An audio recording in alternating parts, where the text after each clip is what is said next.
é porque nós somos a igreja de Cristo hoje. E aquilo que enfrentava o apóstolo Paulo, as dificuldades que ele enfrentava, são as mesmas dificuldades que os ministros, que os líderes e os crentes, de modo geral, enfrentam hoje. E as dificuldades que a igreja enfrentava também naquele momento, são as dificuldades que a igreja atual também enfrenta hoje. E por que que isso acontece? É porque há um elemento comum nesta relação. Quem é este elemento comum? É o homem.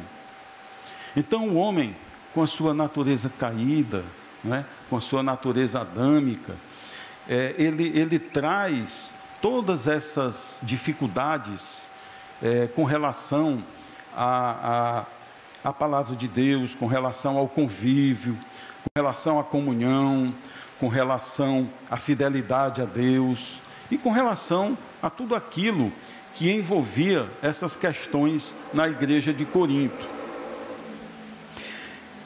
E nesse trecho da palavra, dos versículos 7 ao 10, nós queremos nesse momento expor um pouco para que facilite a nossa compreensão, porque na compreensão do texto bíblico há alguns aspectos que nós temos que levar em consideração. E o primeiro aspecto é a realidade do escritor. O que o escritor estava vivendo naquele momento, o que ele estava querendo dizer naquele momento. Outra coisa também importante é a realidade que a igreja estava vivendo naquele momento. É importante a realidade da sociedade, da cultura daquele tempo. Então, tudo isso em conjunto forma o contexto que nós necessitamos para compreender bem o que o apóstolo Paulo estava dizendo. E a partir daí, nós aplicarmos isto que nós vemos, ouvimos, lemos e aprendemos na palavra de Deus, aplicarmos aos nossos dias. Então, essas duas realidades, o que a cidade vivia e o que a igreja vivia, nós vamos entender um pouquinho aqui, muito brevemente. A cidade de Corinto era uma cidade grega famosa por sua riqueza, por sua cultura e pela corrupção moral de seus habitantes. Mesmo antes do cristianismo ser instalado lá, ela já era uma cidade desse nível, né? Se nós trouxéssemos para os dias de hoje, talvez nós poderíamos citar a cidade de Amsterdã, talvez Paris, como uma cidade que vive de fato uma corrupção moral e que tem de fato uma dificuldade na sua relação com Deus e na fidelidade que o povo de Deus deve dedicar a Ele. A segunda realidade, no contexto da cidade, é que ela tinha uma posição geográfica privilegiada, porque ela tinha duas saídas para o mar, que lhe trazia muitos benefícios. Ela tinha dois portos que a tornaram na época rota comercial. Então ela era uma cidade rica por conta dessa geografia dela, não é? De ter ali dois portos e de haver acesso ali do mundo contemporâneo àquela cidade. A terceira realidade do contexto daquela cidade é que a população dela era de aproximadamente 600 mil habitantes. Quando nós vemos a realidade hoje de um número desse, de 600 mil habitantes, nós imaginamos, é pouco, né? Fortaleza tem 2 milhões e 700 mil, né? E São Paulo com mais de 10 milhões. Mas naquela época, 600 mil habitantes era um número de metrópole. Então, a cidade de Corinto era uma grande cidade, né? Era uma metrópole. E uma coisa importante dentro da realidade que eles viviam é que os habitantes desta cidade eram muito diversificados. Eles eram mercadores, eles eram marinheiros, eles eram soldados romanos aposentados, e tinha também um número muito elevado de escravos. Cerca de 2/3 da cidade de Corinto, da população da cidade de Corinto, era de escravos. E além disso, ela era uma cidade muito visitada, né? Tinha muitos visitantes e peregrinos, porque ela era também, além de um centro cultural, ela era um centro religioso, de adoração a deuses pagãos. Muitas pessoas iam àquela cidade para adorar os seus deuses. E com relação à igreja, a realidade da igreja que foi implantada ali na cidade de Corinto, é que ela era formada por uma comunidade muito pequena de cristãos. Ela era composta, em sua maioria, por pessoas muito simples.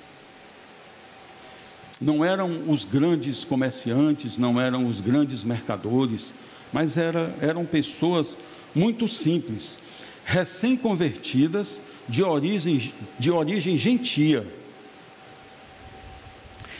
e submetidas a fortes tensões espirituais e morais também, por conta do contexto da cidade.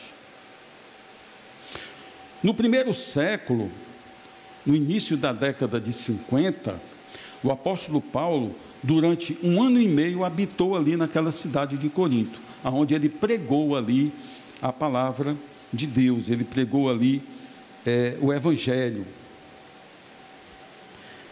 e fez ali ser disseminada, né, a fé em Jesus Cristo. Depois de plantada a igreja, Paulo viajou, ele se retirou, ele implantou a igreja e se retirou da cidade, e ele foi habitar na cidade de Éfeso, onde ele morou por cerca de 3 anos, mais ou menos ali entre os anos de 54 a 57. E foi exatamente nesse período que a igreja de Corinto passou a viver um momento muito difícil. Era uma situação em que a igreja, ela começou a se dividir. Ela começou dentro do seio da igreja, no meio dos crentes ali, a haver uma divisão, a haver contendas e também muita corrupção moral, muito pecado habitando ali no seio da igreja. E até o questionamento da igreja com relação à autoridade apostólica de Paulo. Então, nós vemos aí a igreja, de repente, estar nesse contexto de dificuldade, de divisões e de questionamento sobre a autoridade do apóstolo Paulo. E este fato, este questionamento da autoridade, ele mexia muito com Paulo. Você imagine o pastor da igreja, ele estando na liderança da igreja, que Deus entregou nas suas mãos, e de repente ele começar a ser questionado, ele começar a ser visto como alguém que não tinha autoridade, ele começar a ser enxergado como um homem que não era digno de estar na posição em que ele se encontrava. E esse questionamento da igreja de Corinto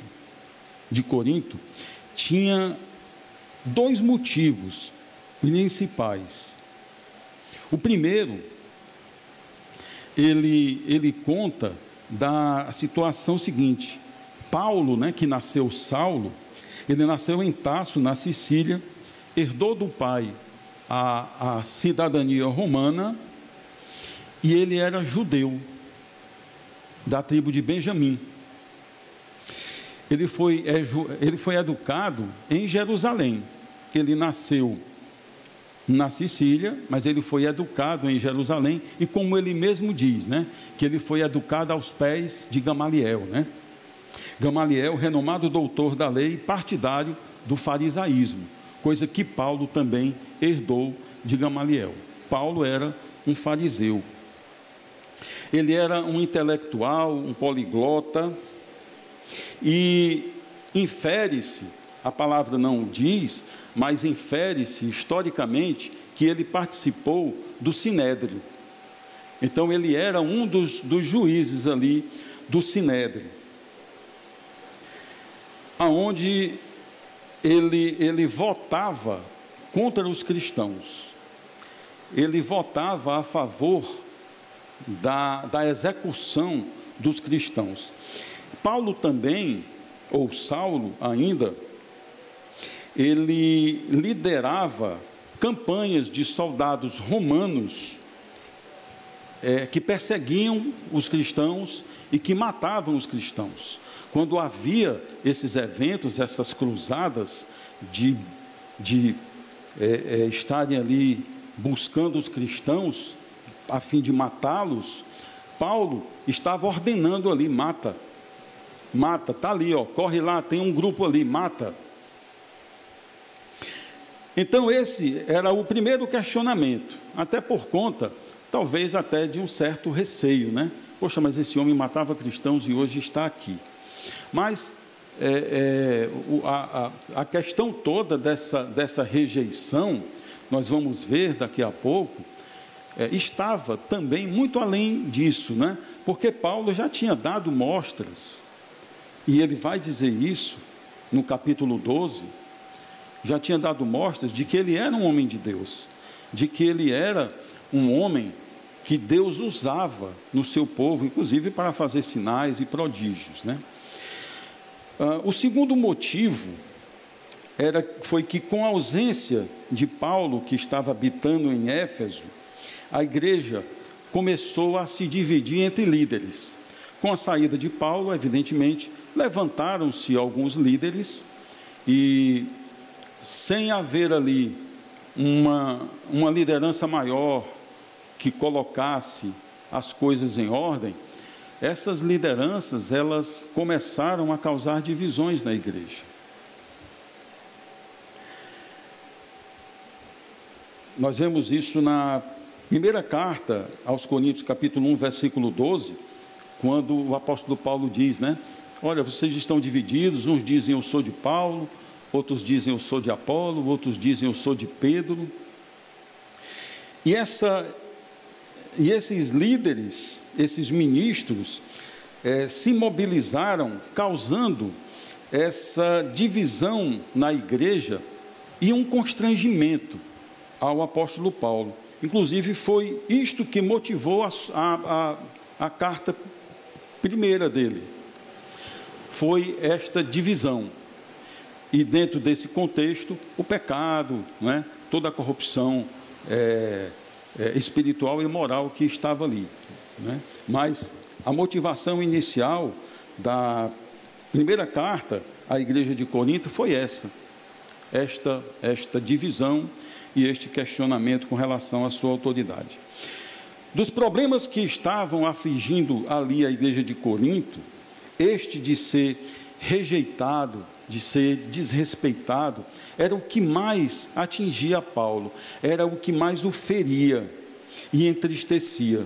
Nos versículos 12 e 13 do capítulo 12, não é, onde está inserido o nosso texto áureo, que é de 7 a 10, mas nos versículos 12 a 13, o apóstolo Paulo diz assim, ó: os sinais do meu apostolado foram manifestados entre vós com toda a paciência, por sinais, por prodígios e por maravilhas. Então ele estava dizendo, olha, a minha autoridade apostólica, ela se manifesta muito claramente pelos sinais que eu realizei no meio de vós, né? com curas, com milagres e tal. E aí ele continua no verso 13: pois em que tendes vós sido inferiores às outras igrejas, a não ser que eu mesmo não vos fui pesado.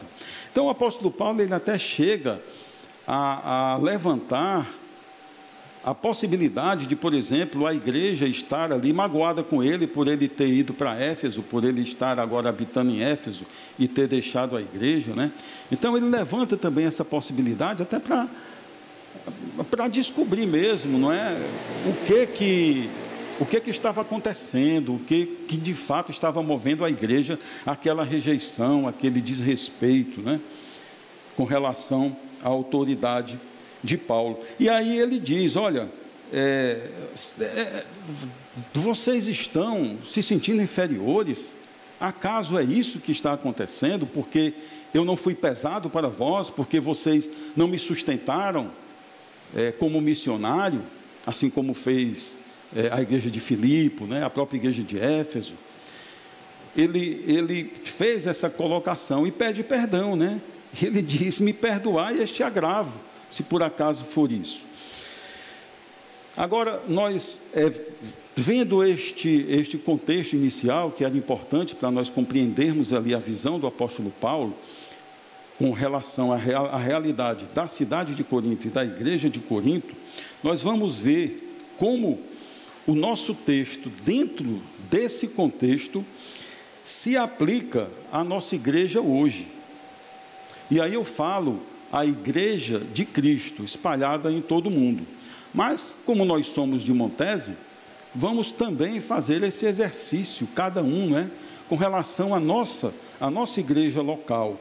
Ou seja, como ela se aplica a nós, crentes, que somos igreja, dentro da realidade atual, como servos de Cristo. Então, vamos ao nosso texto. No versículo 7 do nosso texto, diz: e para que não me ensoberbecesse com a grandeza das revelações. Nesta frase inicial, Paulo está ali se referindo àquele momento em que ele fala que foi arrebatado ao terceiro céu. De certa forma, o apóstolo Paulo está aqui dizendo que, olha, essas coisas que eu falei com relação ao que eu fiz, aos sinais, aos prodígios que fiz, entra também como exemplo esta situação em que eu fui arrebatado ao terceiro céu e que eu tive ali um momento com Deus, né? Então, ele fala, isso está nos versículos de 1 a 6 do capítulo 12, né? Um pouco antes do nosso texto áureo.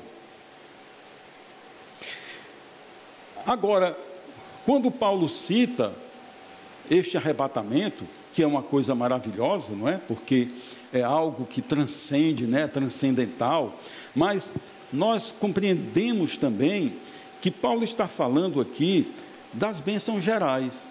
O apóstolo Paulo está falando da nossa realidade como crentes hoje.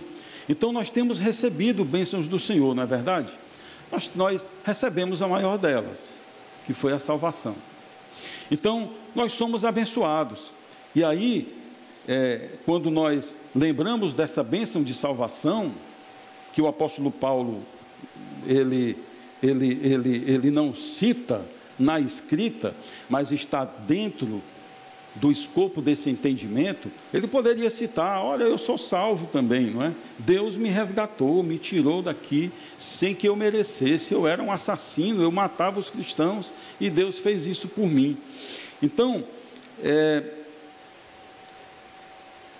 dentro deste contexto, nós utilizamos esta bênção que nós recebemos. E aí, nós observamos o seguinte: não nos ensoberbeçamos. É por isso que é Deus quem nos escolhe. Não somos nós que escolhemos a Deus. É Deus que nos escolhe. exatamente com o objetivo de que nós não nos ensoberbeçamos. E aí nós temos crentes mesmo, crentes salvos e tal, que têm uma ideia de que são bons, de que receberam de Deus essa, não diretamente a salvação, mas receberam dele a liberdade para escolher, e aí eles, pela sua bondade, pela a sua espiritualidade, disseram sim para Deus, né? Mas não é assim. Então, além da salvação, nós estendemos também as nossas bênçãos materiais, né? Então, há crentes abastados, há crentes ricos, né? E, novamente, não se ensoberbeçam.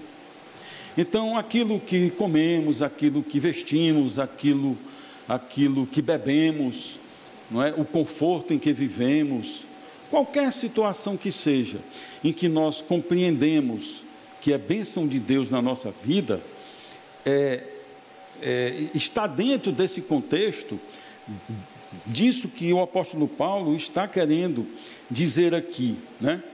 E aí ele prossegue dizendo: foi-me posto um espinho na carne. E esse termo, espinho na carne, ele é um termo que tem causado algumas interpretações erradas, né?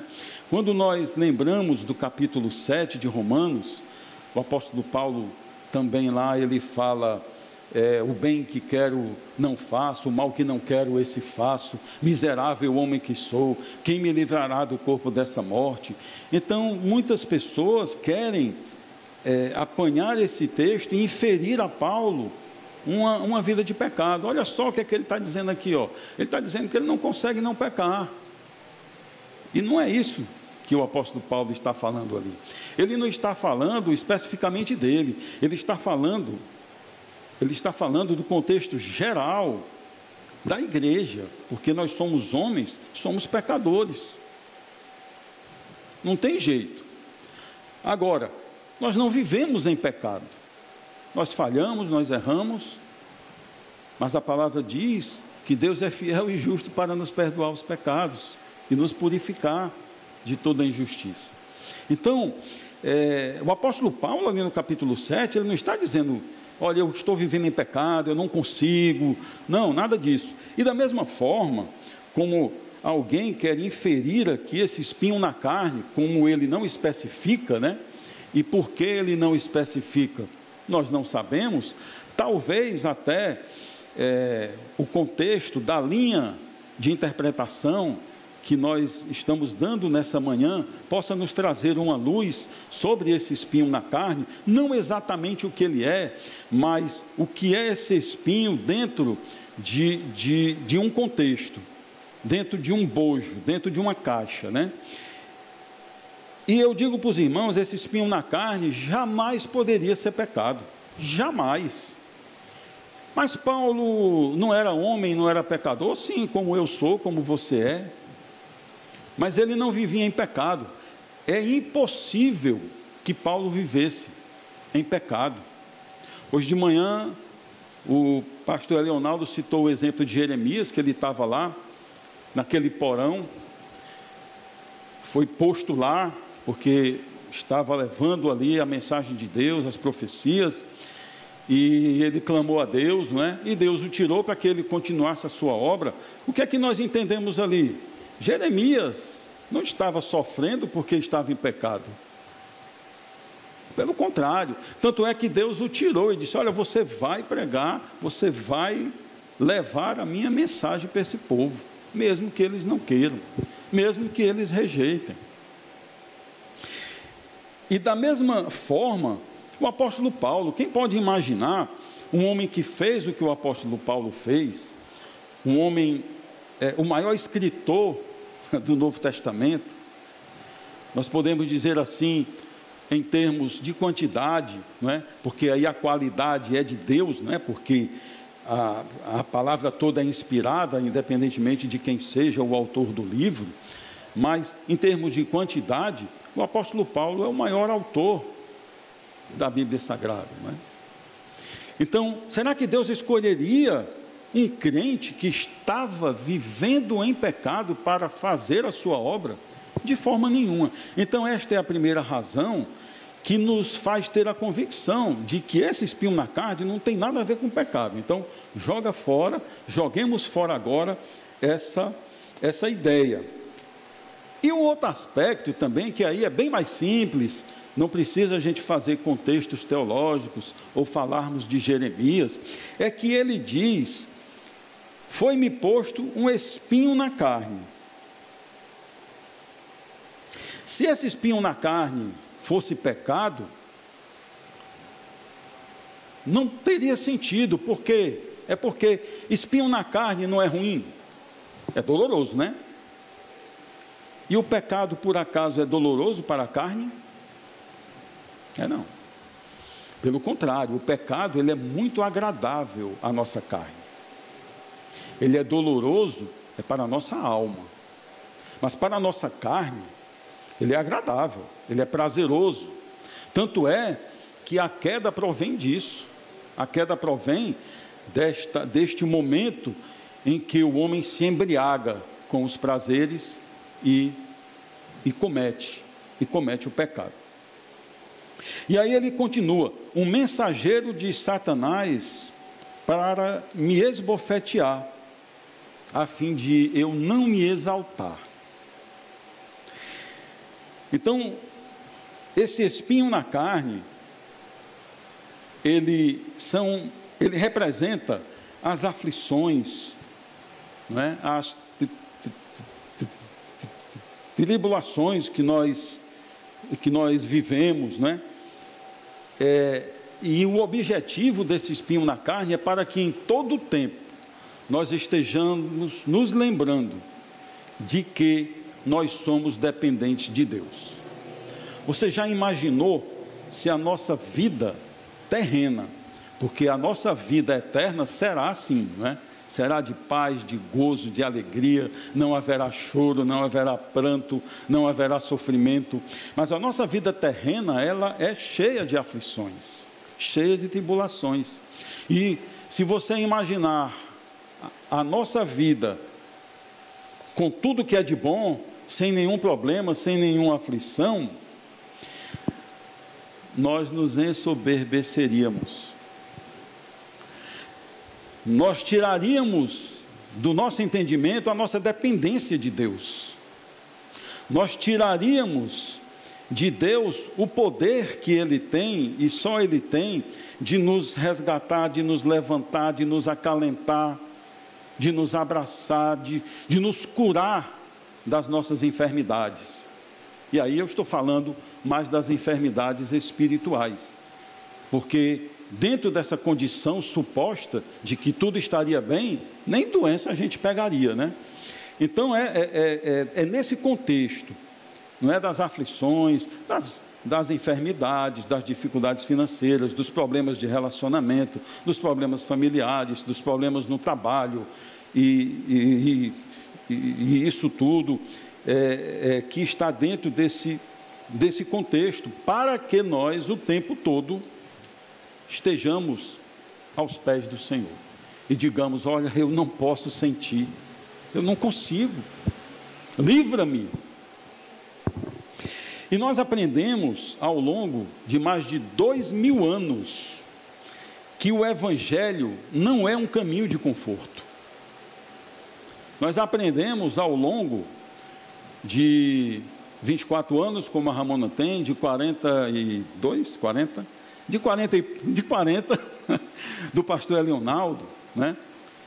De mais de 40 meu, né?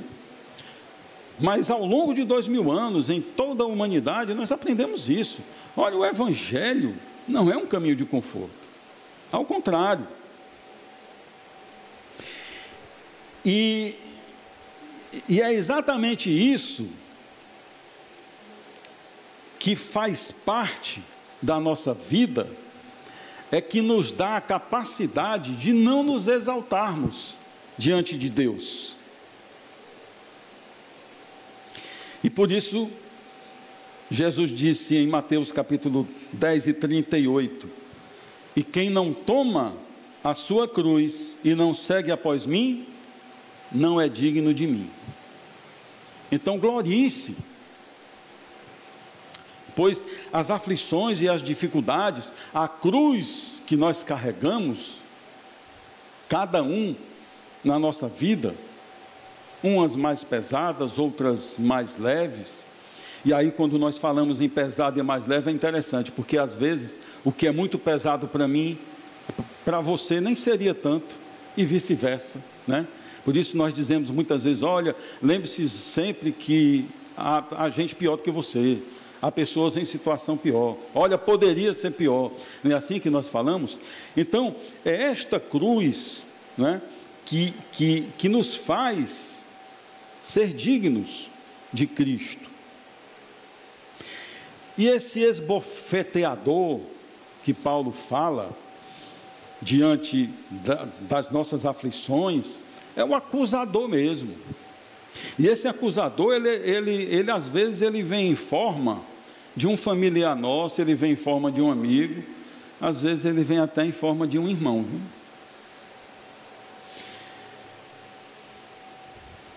É um escarnecedor que vem para nos afrontar. Olha aí, cadê o teu Deus?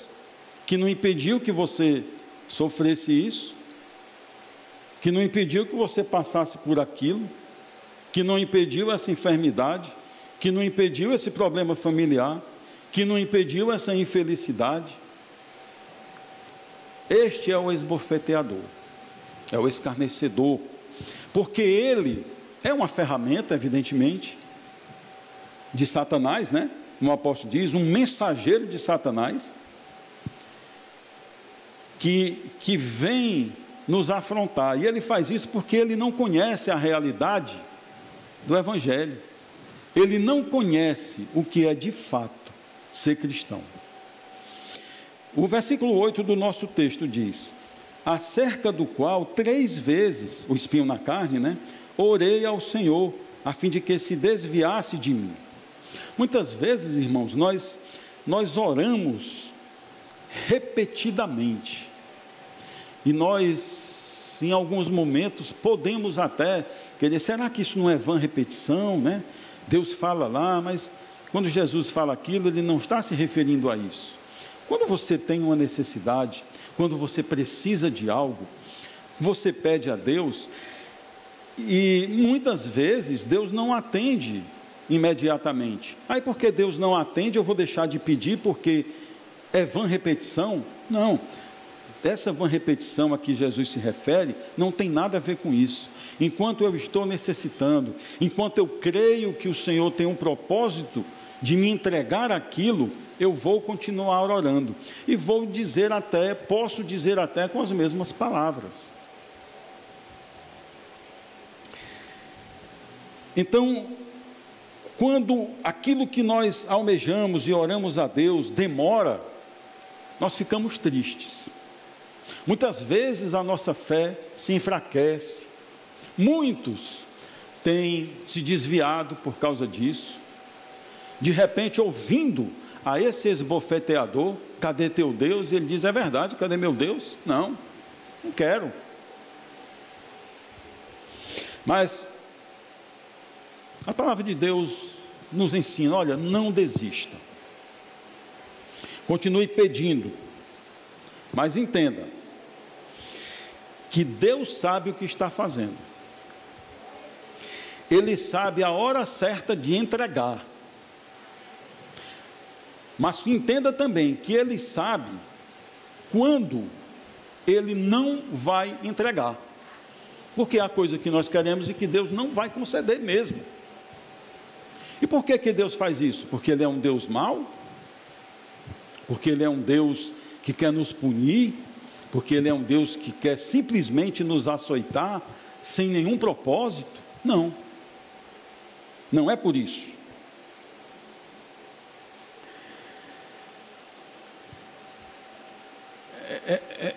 É que há coisas que não vai nos ajudar. Há coisas que nos parecem ser boas e que não são, de fato. E Deus, na sua onisciência, Ele sabe que aquilo vai desaguar. Então Ele diz, não, isso aí eu não vou te dar. Só que Ele não chega para você, olha meu filho, entenda o seguinte, eu não vou dar porque vai acontecer isso e aquilo. Aí você diz, tá certo, Senhor, realmente você tem razão. Não, mas Ele diz no contexto da sua palavra, que nós temos que crer que Ele é bom. E a palavra de Deus está repleta de exemplos de coisas que estavam dentro do propósito de Deus, que pareciam ser más coisas, mas que eram boas, e ao contrário também. E nós damos glórias a Deus, meu irmão, porque é exatamente este espinho na carne. O meu espinho na carne não é igual ao seu. O seu não é igual ao do seu irmão que está do lado. Cada um tem a sua cruz. Ele diz, carregue a sua cruz. Você não vai carregar a cruz do seu irmão, é a sua que você vai carregar. Então esse espinho na carne que nos mantém firmes diante de Deus. E aí no nosso entendimento, que o Espírito Santo nos dá, nós somos gratos a Ele. Nós somos gratos como filhos, mas também nós somos submissos como servos. Há pelo menos 4 razões pelas quais Deus não nos atende ou não concede exatamente o que queremos. Todos nós sabemos quais são, mas vamos, dentro desse contexto, até como um complemento, também como um elemento adicional, como um ingrediente adicional nesta mensagem, vamos lembrar quais são essas 4 razões, ou pelo menos 4 razões. A primeira razão que Deus não nos concede exatamente o que queremos é quando não pedimos, porque Deus nos orienta, peça.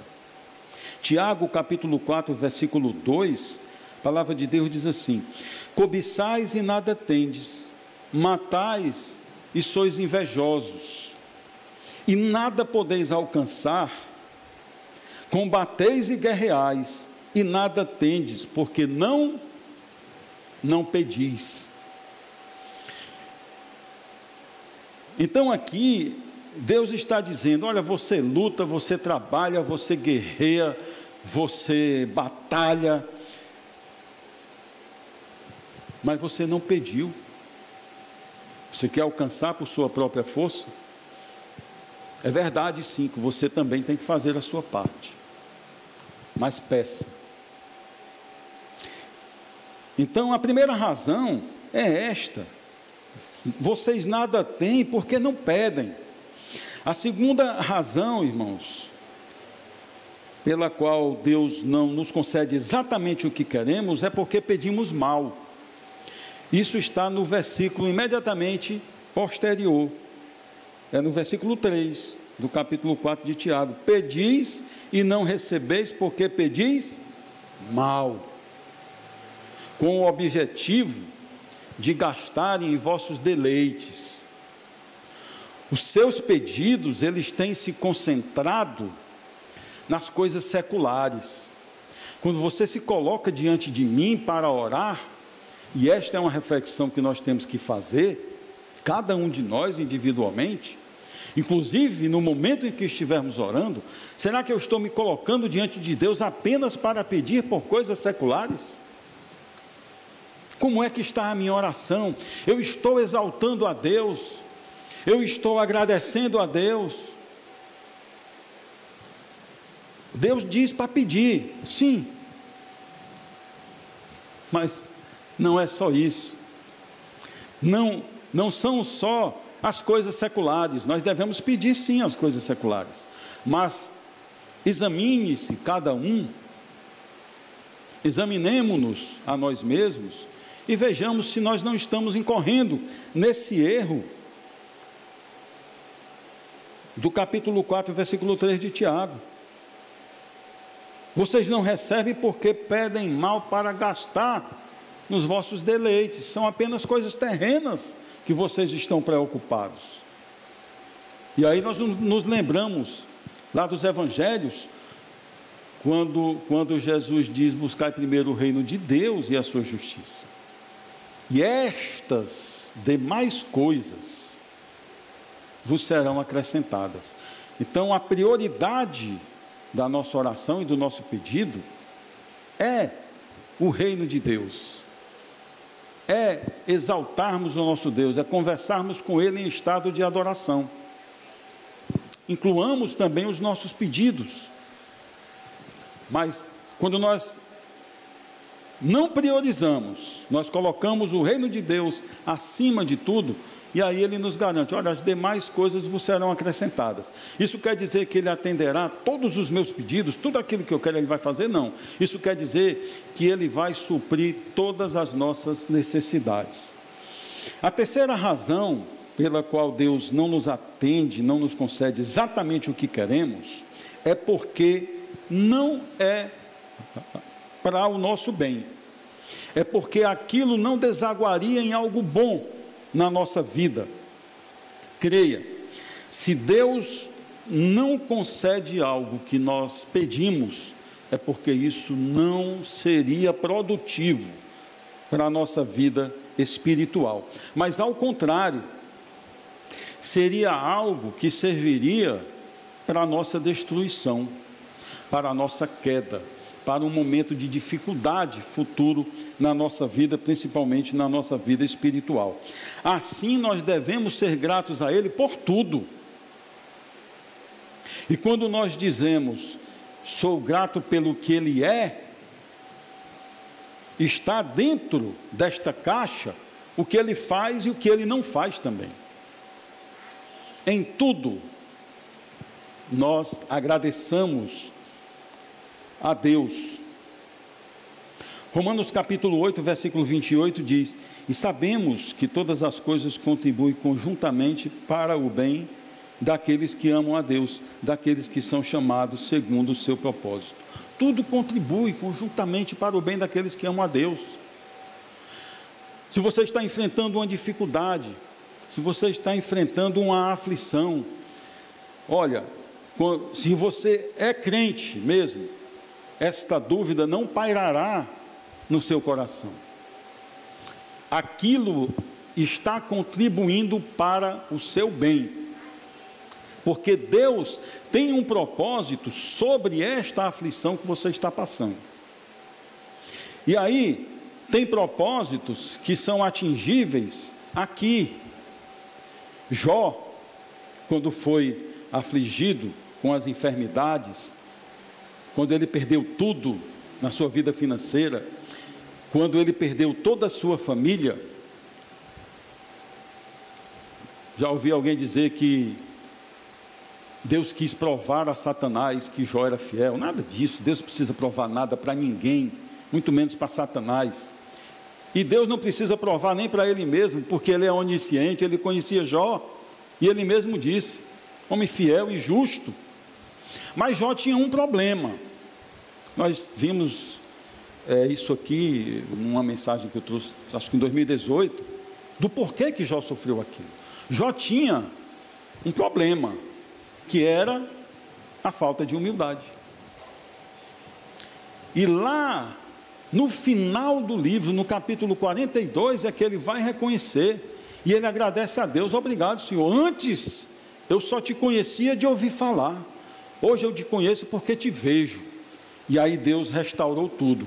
Então, muitas vezes é para coisas, inclui coisas seculares também. Deus vai restaurar, mas as pessoas querem usar isso aqui: olha, tudo contribui conjuntamente para o bem daqueles que amam a Deus. Ou seja, eu perdi um emprego, é porque Deus vai dar um melhor. Eu bati o carro, é porque Deus vai dar um melhor. E não tem nada a ver com isso. Dentro do real contexto disso, a resposta do propósito de Deus está no versículo 29. Eu tenho repetidamente citado isso aqui para que nós tenhamos essa compreensão. Qual é o propósito de Deus? É que nós nos tornemos a imagem e semelhança do seu Filho. É que aquela imagem que se perdeu ou que ficou desfocada com a queda, ela seja restaurada. E aí é a nossa caminhada cristã de santidade progressiva. E Deus vai agindo assim. Se tudo ficar bem, meu irmão, nós não evoluímos em nível de santidade. Porque tudo está bem. Para que eu vou agora conversar com Deus? Eu tenho algo tão bom para fazer agora, prazeroso. Para que eu vou para a igreja domingo de manhã? Eu tenho que ir à praia. Eu tenho um final de semana numa pousada. Eu tenho sei lá o que para fazer. É por isso que Deus nos coloca nesta dependência constante para o nosso bem. Isso não é uma atitude de Deus autoritária, ditatorial. Olha, agora você tem que andar aqui, porque senão eu vou e lhe dou uma lapada. Não, pelo contrário. Isto é bênção para nós, é porque Deus quer que nós não nos percamos. É por isso que Ele nos alerta o tempo todo com essas aflições. É para que nós estejamos sempre submissos a Ele. Como diz João capítulo 15, versículo 5, sem mim nada podeis fazer. E esta consciência o crente tem que ter o tempo todo. E a quarta razão pela qual Deus não nos concede exatamente o que queremos, é porque Ele tem algo melhor para nós. Isso é verdade. E esse algo melhor, na maioria das vezes, porque pode ter também um resultado secular da nossa vida, mas isso não é a essência desse algo melhor. Ele não nos dá aquilo que pedimos, porque aquilo que pedimos Ele sabe que não vai ser bom, então Ele vai nos dar algo melhor para que o que é bom realmente se realize na nossa vida. Agora, esse algo melhor que Ele nos dá, muitas vezes nós achamos que nem é, a princípio. Eu queria aquele emprego tal, mas Deus me deu esse aqui, então eu vou porque, enfim, estou precisando. Mas Deus tem Ele tem um propósito ali, naquele local em que Ele está colocando você. Então, se Deus não nos concede algo que pedimos, é porque não será produtivo para a nossa vida espiritual. Então, Ele quer algo melhor. E no livro de Efésios, capítulo 3, versículo 20, a palavra diz assim, ora, aquele que é poderoso para fazer tudo muito mais abundantemente além daquilo que pedimos ou pensamos, segundo o poder que em nós opera. Olha que versículo, quando nós lemos, se nós formos preguiçosos, nós vamos apenas passar por cima e vamos apenas ficar no abundantemente, na abundância. Deus vai me dar algo melhor daquilo que eu pedi. Mas veja, quando ele diz, olha, aquele que é poderoso para fazer tudo muito mais abundantemente. Então, quando Deus não entregar, não questione, não queira agora colocar Deus como mal e dizer que não está fazendo bem porque Ele fez para o irmão, ou que Ele faz para o ímpio, né? Nós vimos aqui a mensagem do capítulo 73 de Salmos, né, que o pastor trouxe. Nós não devemos colocar este entendimento desta maneira. Ele é poderoso para fazer muito mais abundantemente, além daquilo que nós pedimos ou pensamos, porque os pensamentos dele estão acima dos nossos. Ele disse, os meus pensamentos não são os vossos pensamentos. E aí ele conclui dizendo: segundo o poder que em nós opera. Qual é o poder que em nós opera? É o poder do Espírito Santo. O poder que não opera na vida do descrente. O poder do Espírito Santo não opera na vida do incrédulo. Ele opera na vida do crente, dos salvos, dos filhos. Mas nós vamos entender um pouco mais sobre esse poder que em nós opera daqui a pouco. Inicialmente, entenda que este poder que em nós opera, ele opera através do Espírito Santo de Deus. E aí no versículo 9, o penúltimo versículo do nosso texto: e disse-me, a minha graça te basta. Olha, irmãos, eu vou dizer para você, todo crente tem que ter este sentimento mesmo, verdadeiro, não apenas de retórica. Senhor, a tua graça me basta, mas vive murmurando, porque não tem isso, porque não tem aquilo, porque está doente, porque aconteceu algo. Mas vive professando: Senhor, a tua graça me basta. Mas as murmurações estão ali no meio, no seio, estão ao redor dele, levando isso como um testemunho muito ruim para os irmãos, para amigos, para sua família e para si próprio. Deus quer que, como filhos, nós tenhamos esta consciência. E na verdade, irmãos, somente os filhos são capazes de ter esse discernimento. Somente os filhos são capazes de compreender e de aceitar esta verdade, de que somente a graça de Deus nos é suficiente, ela nos basta. O homem natural, ele não aceita essa verdade. O homem natural, ele não aceita que a graça de Deus é bastante. Por que ele não aceita? É porque Deus não é suficiente para ele. Ele olha para Deus e talvez ele veja Deus como um servo seu, porque Deus tem que fazer,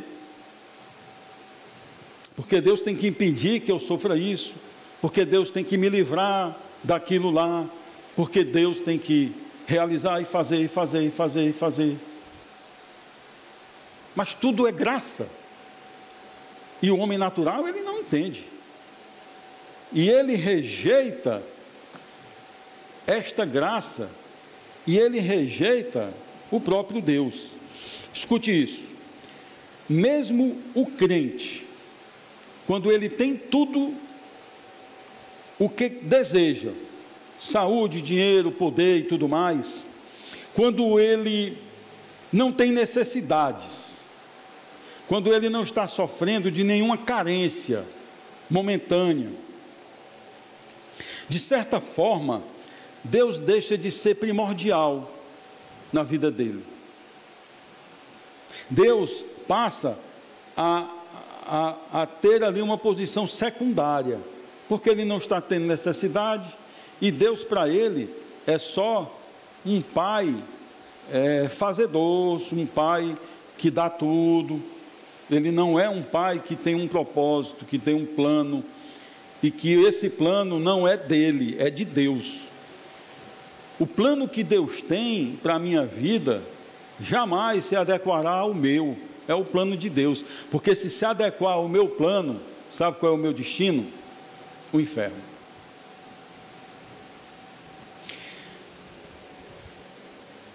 Então Deus deixa de ser prioridade em sua vida. Por essa razão, Deus não retira todos os espinhos da nossa carne.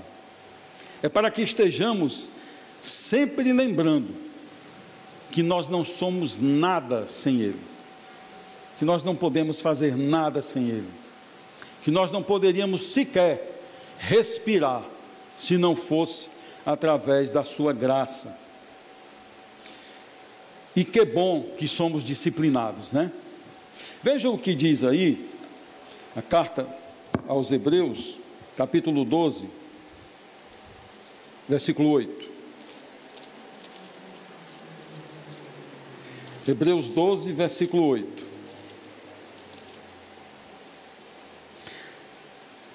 Mas se estais sem correção, de que todos têm tornado participantes, logo sois bastardos e não filhos. Que bom que somos disciplinados. Quando nós somos disciplinados, o que é que isso nos prova? Que nós somos filhos de Deus. Amém. Então, irmãos, Deus não nos concede tudo o que queremos.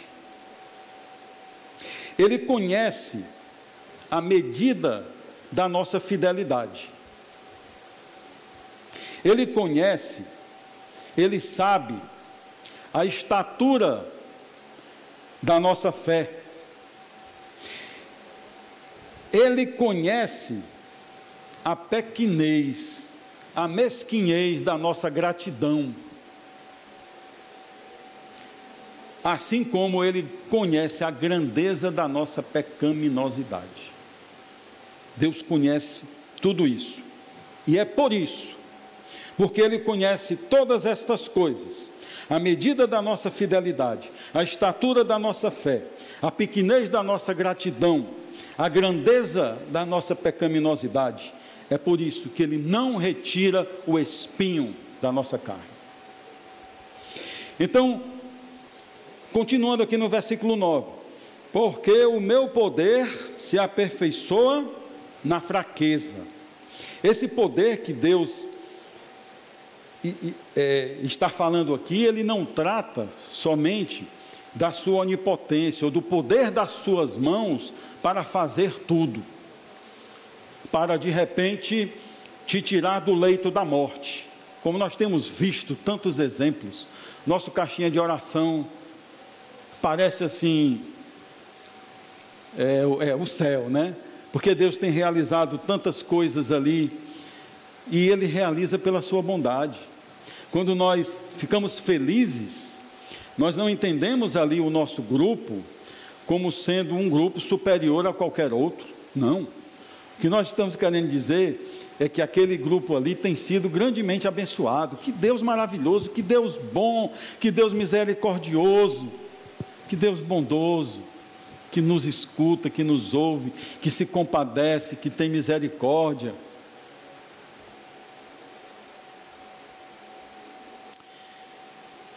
Então esse poder não é por aquilo que as mãos de Deus podem realizar, sobre o que pensamos ser necessário na nossa vida. Esse poder a que Deus se refere é aquele mesmo poder que vimos há pouco em Efésios capítulo 3, versículo 20, o poder que em nós opera, ou seja, para a nossa edificação. Esse poder que em nós opera, que é operado através do Espírito Santo, é para a nossa edificação, é para a nossa transformação, é para a nossa santificação.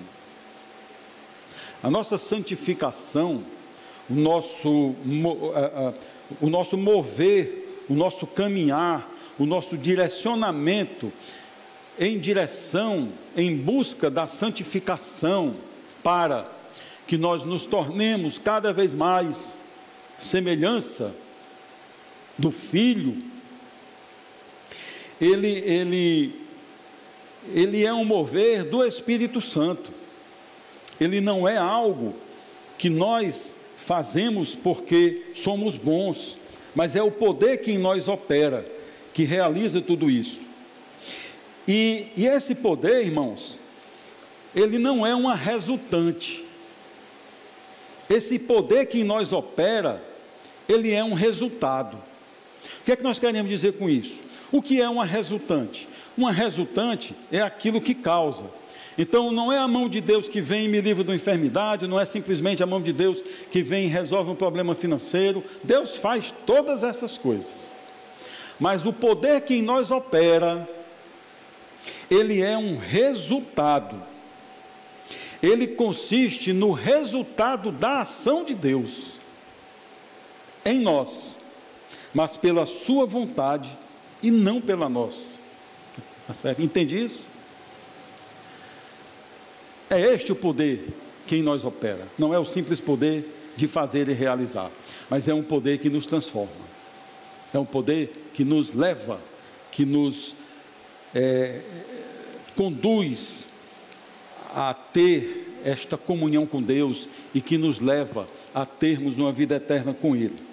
E ele fecha o versículo 9 dizendo: de boa vontade, pois me gloriarei nas minhas fraquezas, para que em mim habite o poder de Cristo.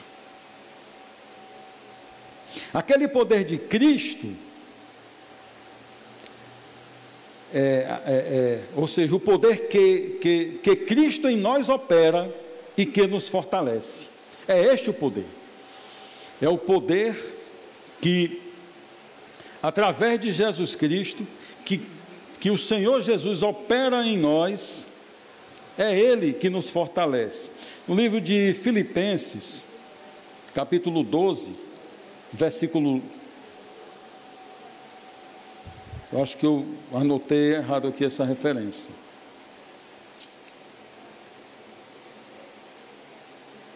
Bom, mas o livro de Filipenses é no versículo 13, mas aí eu acho que eu anotei o capítulo errado. Mas que ele diz assim: tudo posso naquele que me fortalece, né? Não tem isso, né? E as pessoas usam, capítulo 4, né? Capítulo 4, versículo 13: tudo posso naquele que me fortalece, posso todas as coisas naquele que me fortalece. Quantas vezes nós, talvez já tenhamos dito, mas temos muito ouvido as pessoas falarem, como sendo isso uma exaltação, né? Olha, tudo posso naquele que me fortalece. Rapaz, isso aqui não vai ser, não, tudo posso, tudo posso. Mas quem pode é o poder que em nós opera. Não é este simplismo, este sentimento de autossuficiência, que agora eu tudo posso. Nós temos que observar aqui o contexto, e o contexto aqui da carta aos Filipenses fala de suportar as aflições. Então esse tudo posso naquele que me fortalece, olha, eu sou capaz de suportar todas as aflições, eu sou capaz de suportar todas as tribulações, todas as dificuldades, eu sou capaz de suportar até a morte.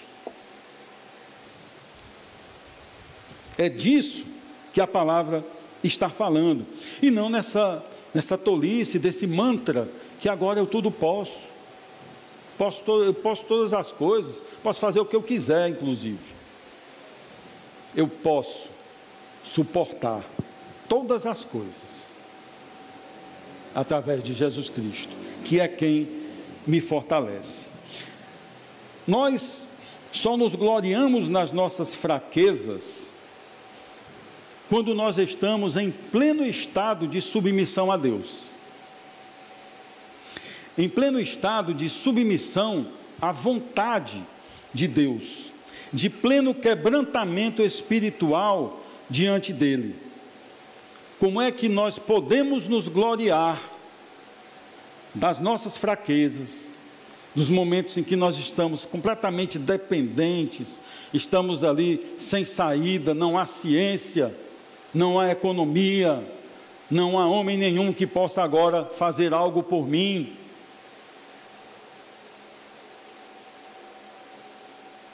Eu só posso compreender isso e me gloriar nesta situação em que eu estou colocado, aparentemente sem saída, quando eu estou plenamente submisso à vontade de Deus e em quebrantamento espiritual diante dele.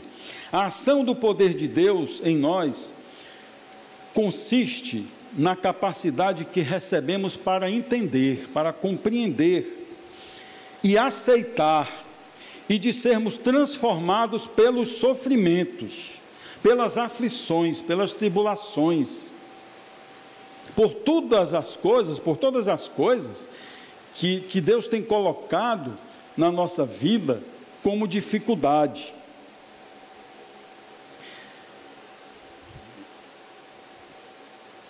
Então, este poder que em nós opera consiste na capacidade que nós recebemos para aceitar, para sermos transformados pelos sofrimentos que contribuem para o nosso bem.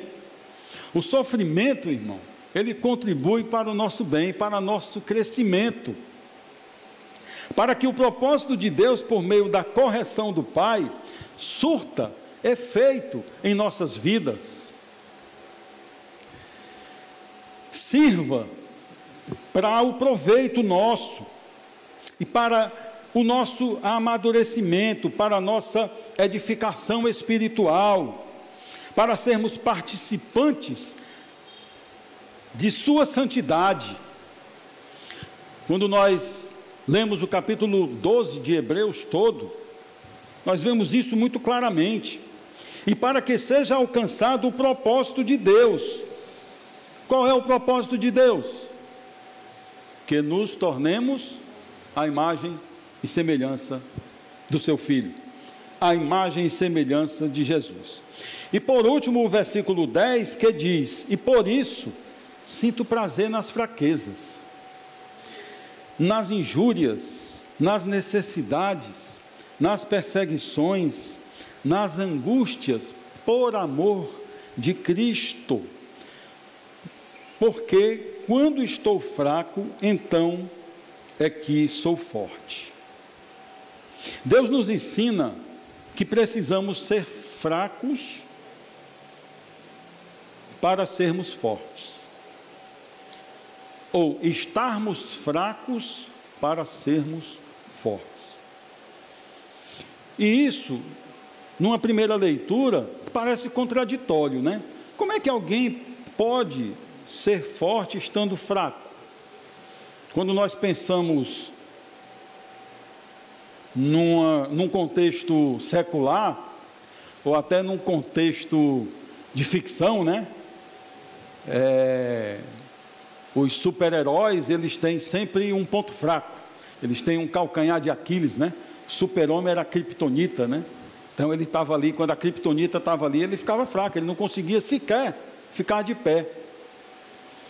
Então, como aplicar isso ao super-homem? Não tem jeito. O super-homem, quando ele está fraco mesmo. Porque a criptonita está ali e ele não vai ser forte porque a criptonita está ali. Mas no nosso contexto, isso é uma verdade. Então,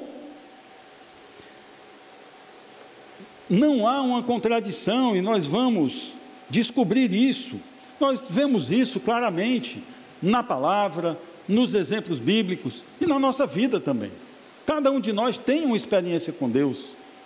Cada um de nós tem algo a contar com relação a uma experiência que teve e que no momento em que estava fraco, Deus veio e restabeleceu a sua força para que você vencesse.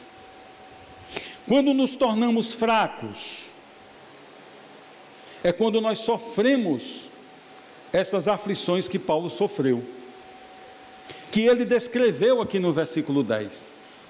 Quais foram as aflições que ele descreveu? Injúrias, perseguições, necessidades e angústias. São só essas 4 aflições, é isso mesmo? A questão é que a aflição não necessariamente são essas 4 palavras, mas estas 4 palavras, elas contêm todo tipo de aflição. Pense numa dificuldade, situação financeira, estou desempregado e não tenho sequer comida em casa, necessidade. Estou com problema no trabalho, meu chefe não gosta de mim e ele está armando para me derrubar. Eu já sofri isso, irmãos. Eu já sofri isso. O que é isso? Injúria, perseguição, enfermidade, angústia. Eu estou sendo desrespeitado, como o apóstolo Paulo foi, não tendo ali reconhecido a sua autoridade de apóstolo. Angústia. Então, em tudo que você imaginar de aflição, você procura nessas 4 descrições que ela se enquadra lá. Ela é absorvida por estas 4 coisas. Então, estes sentimentos, estas aflições que Paulo cita aqui, são sentimentos. E estes sentimentos são sintomas que resumem todas as aflições que nós temos no mundo. Então, somos fortes quando estamos fracos, porque é exatamente nessa condição de fraqueza, nessa condição de necessidade, nessa condição de dependência, de inferioridade, de quebrantamento, que o poder de Cristo verdadeiramente atua com eficácia em nós e nos tira qualquer espírito de autossuficiência e nos tira qualquer espírito de rebeldia. Assim, nós reconhecemos que somos completamente dependentes de Deus. E esse exercício produz em nós um fruto pacífico de justiça, como diz o versículo 11 do capítulo 12 de Hebreus. Então, tudo isto,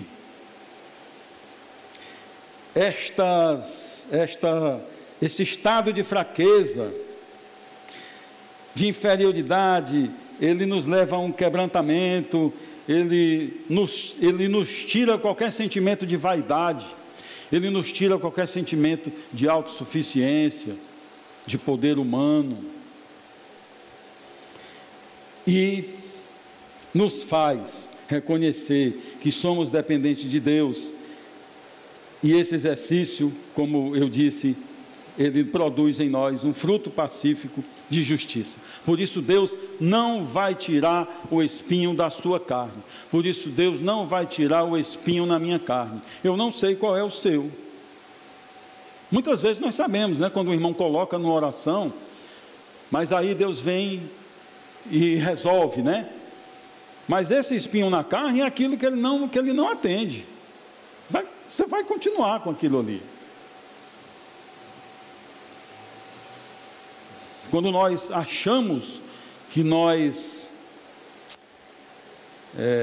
temos que ser ricos, né? Teologia da prosperidade. Não, o crente tem que ser rico. O crente tem que ser cabeça e não cauda, né?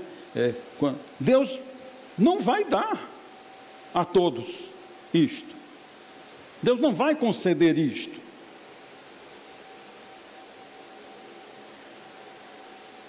Quando estamos sofrendo e padecendo, naquele momento, aquela disciplina não nos alegra. E é claro, é evidente, nós somos humanos, nós somos fracos, somos frágeis. Nós estamos num momento de dificuldade, num momento de sofrimento, estamos passando por uma necessidade, estamos passando por uma dor. E evidentemente esse momento não nos alegra. Essa disciplina não nos alegra. Ao contrário, ela nos entristece, nos machuca e nos faz sofrer. E isso deságua em quê? Na nossa fraqueza. Aí nós ficamos fracos. Mas tendo consciência de que esse exercício é para aproveitamento, para sermos participantes da santidade de Deus, no cumprimento do seu propósito em nós, nos alegramos com os frutos de vida eterna que recebemos, porque nós somos filhos de Deus e não bastardos. Por isso somos disciplinados, glória a Deus. porque somos amados e não tratados com indiferença por Deus. Não. Muitos ímpios aí prosperam, né? O capítulo 73 do Salmo diz: a sua pele é rosada, né? A gordura abunda no seu rosto, né? Mas aí Deus vem e diz: mas qual será o fim deles, né? Então é este sentimento que temos que ter.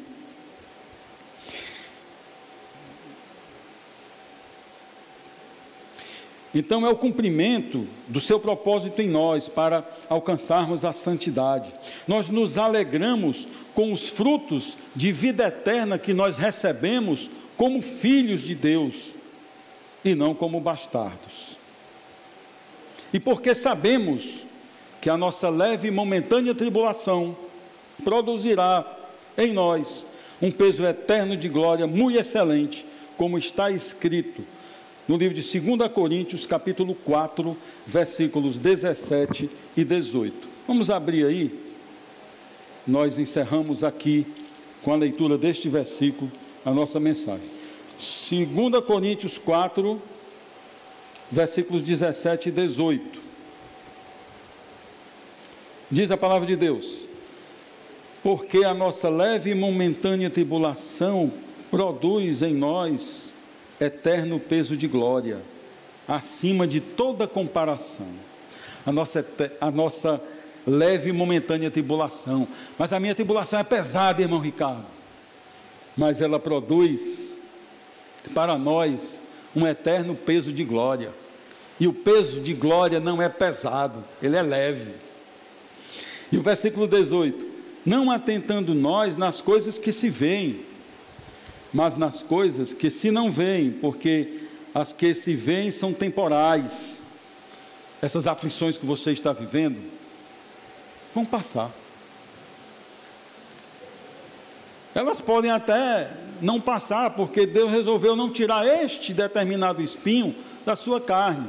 Pode não passar nesta terra, mas ela vai passar, porque ela é temporal, como a nossa vida é temporal. A nossa vida terrena é temporal.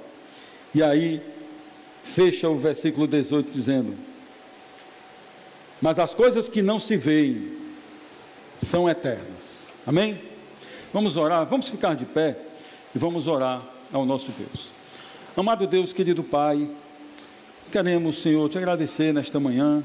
E nós queremos, Senhor, exaltar o teu santo nome. Nós queremos, Senhor, te glorificar. Nós queremos, Senhor, derramar-nos diante de Ti e falar da Tua grandeza, do Teu infinito tamanho diante da nossa pequenez.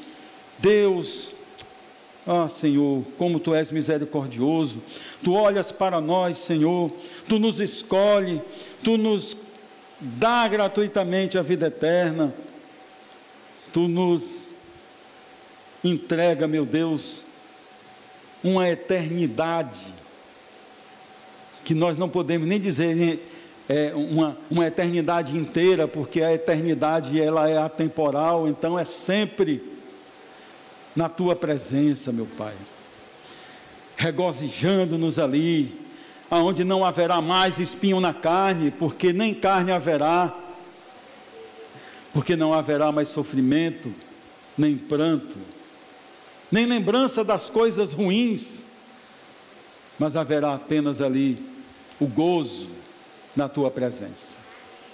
Obrigado, Senhor, por tudo que vivemos nesta manhã. Sê conosco, Deus, no restante desse dia, nos leve em paz aos nossos lares, e que nós que estamos aqui retornemos à noite, e aqueles que estão em casa assistindo, eles possam vir também. Olha, há segurança aqui, há distanciamento, os crentes são ordeiros, os crentes são homens de Deus, são filhos de Deus, e que agem com sabedoria. Então, que venham louvar na presença do Senhor, no templo, e que tudo, Senhor, nesta noite, venha para Te honrar, Te glorificar, Te exaltar, e que nós estejamos aqui te prestando este culto e que o Senhor abençoe assim, neste dia em que nós consagramos a Ti para a adoração, que o Senhor abençoe toda a nossa semana que se inicia. Em nome de Jesus Cristo, Teu Filho que vive e reina eternamente, é que nós te oramos. Amém.